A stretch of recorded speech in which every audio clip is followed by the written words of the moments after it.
From struggling to stay upright to nearly fainting in the Arizona heat because of the torturous costumes, these are the most insane facts about the movie Tombstone.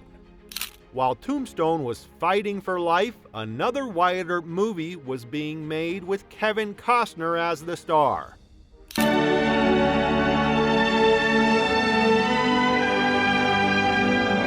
He didn't want another Western about the same man stealing his thunder. According to people who worked on Tombstone, Costner used his influence to convince studios and distributors not to support or show it.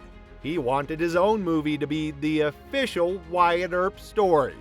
But Tombstone found smaller backers who believed in it. It pushed through the resistance, reached audiences, and eventually became the fan favorite.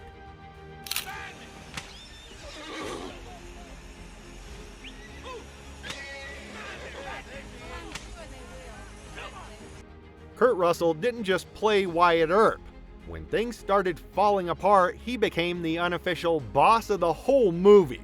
The first director was let go, the schedule was chaos, and nobody was sure what kind of film they were even making. Russell stepped in. He talked to producers, helped reorganize shooting days, and worked with the crew to keep things moving. He watched scenes, chose what stayed, and pushed the story toward the version we know today. On paper, someone else got the director credit, but many people who were there say Kurt Russell is the reason Tombstone exists in the form fans love. It's hard to picture anyone but Val Kilmer as Doc Holliday. You madcap! Doc? Where you going with that shotgun? I didn't know you was back in town. But another intense actor was once considered, Willem Dafoe. 220 horses. You got yourself a Detroit down. At the time, Dafoe was known for bold, risky roles. Some executives worried his past films might bring the wrong kind of attention or distract from the story.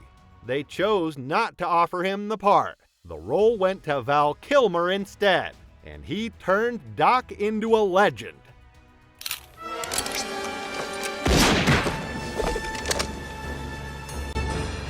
Come on! Come on! The showdown between Johnny Ringo and Doc Holliday is one of the coolest moments in the movie, but it was brutal to film. Michael Biehn, who played Ringo, had to wear dark clothes in blazing Arizona heat. Long days, heavy costume, no shade. By the time they filmed the duel, he was exhausted and close to passing out. His unsteady posture and unfocused stare weren't just acting. He was actually struggling to stay upright. That real weakness made the duel even more haunting.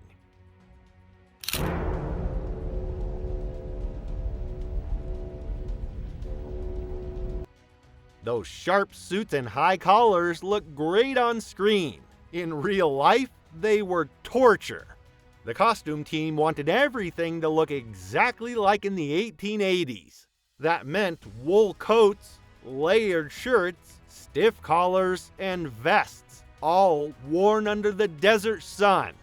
Actors soaked through their clothes with sweat.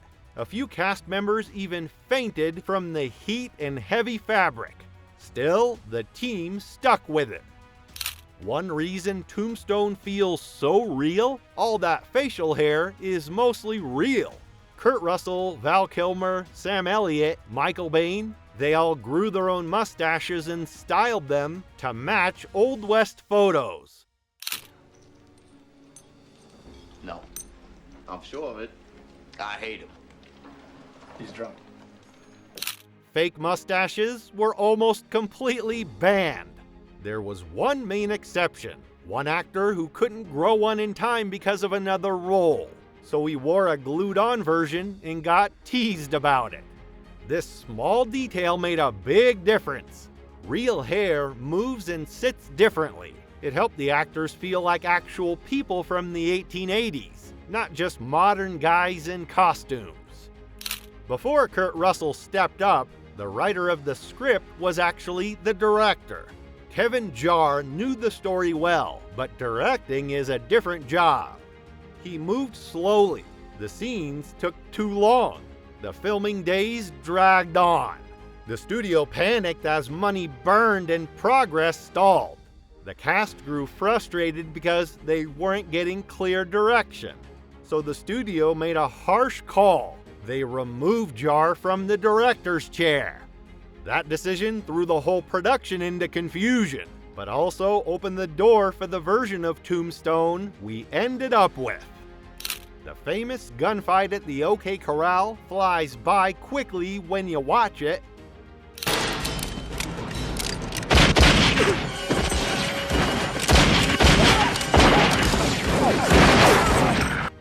But it took 4 long days to shoot. Every shot had to be planned, where each actor stood when they moved, when guns fired, when dust kicked up. The team used real blank firing weapons and practical effects instead of computers. Actors repeated the same actions over and over in the dirt and heat. By the end, everyone was exhausted, but the payoff was huge. The scene is now considered one of the greatest Western shootouts ever. When filming ended, the story still wasn't clear. Different directors had worked on different scenes. The tones didn't match. Some cuts made no sense at all. Editors had to dig through hours and hours of footage, trying to find a movie inside the mess. Whole scenes were cut, lines were removed, storylines were trimmed or reshaped. In the middle of this, Kurt Russell even helped cut some of his own lines so that Val Kilmer's Doc could shine more. Doc Holliday feels eerie and real for a reason. Val Kilmer didn't just play him during takes. He stayed in that sick, tired, half-smiling mode all day. He kept Doc's slow walk. He used Doc's voice and drawl. 500 must be a peach of a hand. He stayed distant from the rest of the cast, almost like his character was already halfway gone. He even avoided hanging out too much at lunch. This made other actors feel a little uncomfortable, because it was hard to tell where Doc ended and Val began. But that choice gave his performance a strange power. Doc Holliday isn't just a smooth talker, he's a man slowly being destroyed by sickness. Val Kilmer took that seriously. He read about tuberculosis, how it affects breathing, posture, and energy. He practiced shallow breathing, tired movements, and the feeling of constantly being in pain. He adjusted the way he stood, the way he leaned, even the way he blinked. All to show a man using charm and wit to hide how close he is to death. How are you feeling today, Doc? I'm dying. How are you? Pretty much the same. That work paid off. Many fans and critics still call his Doc Holliday one of the best performances in any Western.